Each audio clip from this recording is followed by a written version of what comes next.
Hello வீஃபர்ஸ், நாங்களுடைய லக்ஷ்மி. நீங்கள் பார்த்துருக்கிறது 0 Lakshmi. Yes, Indian TV couple அவங்களுடைய ஓட்டிங் இன்றைக்கி 10ஆம் தேதியோட முடிவடையுது. அவங்களுமே லாஸ்ட் 24 hours அப்படின்லாம் மென்ஷன் பண்ணியிருந்தாங்க. இன்றைக்கி 10ஆம் தேதி இல்லையா? ஸோ கண்டிப்பாக வந்து இன்றைய நாளோட எல்லாமே முடிஞ்சிருச்சு அப்படிங்கிற ஒரு விஷயம் தான். ஆனால் இதுக்கப்புறமும் நம்மளுடைய பங்களிப்பு இருக்குது. ஏன்னா அவங்க அடுத்து கப்புள்ஸ்க்கான ஓட்டிங்க்கு நாமினேஷன் போட்டுட்டாங்க. ஸோ அதுலேயுமே விகா ஃபேன்ஸ் அவங்களுடைய பவரை காட்ட போகிறாங்க. அது மட்டும் இல்லை, லக்ஷ்மி பிரியா இந்த டாப் 3ல என்ன பொசிஷன் வராங்க? இப்போ வரைக்கும் எனக்கு தெரிஞ்சு சொல்லணும்னா லீடிங்கில் தான் இருக்காங்க. ஃபர்ஸ்ட் பொசிஷனே சொல்லணும். இப்படி தான் எனக்கு சுவாமியும் தெரிஞ்சாங்க. ஆனால் 3 அப்படின்ற பொசிஷனை கொடுத்துட்டாங்க.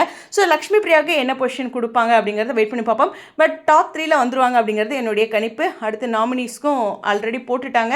யார் யார் அப்படிங்கிற லிஸ்ட்டு கிடைச்சாலும் நான் ஷேர் பண்ணுறேன். கண்டிப்பாக இது வந்து அவார்டு அவங்க கையில் கொடுக்குறாங்க அப்படிலாம் இல்லை, சும்மா ஒரு ஓட்டிங் தான். இருந்தாலும் இதை நம்ம கொஞ்சம் பெருசாக கன்சிடர் பண்ணிகிட்ருக்கோம். ஏன்னா இந்தியா லெவலில் அப்படின்ட்டு ஒவ்வொருத்தருக்கு 7 மில்லியன் ஃபாலோவர்ஸ் அது மாதிரிலாம் இருக்கும்போது இந்த விஷயம் நமக்கு நிச்சயமாக சந்தோஷத்தை தருது இல்லையா விகா ஃபேன்ஸா? ஸோ உங்களுடைய கருத்துக்கள். லக்ஷ்மி பிரியாவோட ஓட்டிங் இன்றைக்கியோட கடைசி நாள். சூன் வந்து நம்மளுடைய கப்புள்ஸ்க்கான ஓட்டிங்கில் விகா வருவாங்க அப்படிங்கிற ஒரு விஷயத்தையும் பதிவு பண்ணி இந்த வீடியோவில் விடைபெறேன். ஸ்டேடியோன்.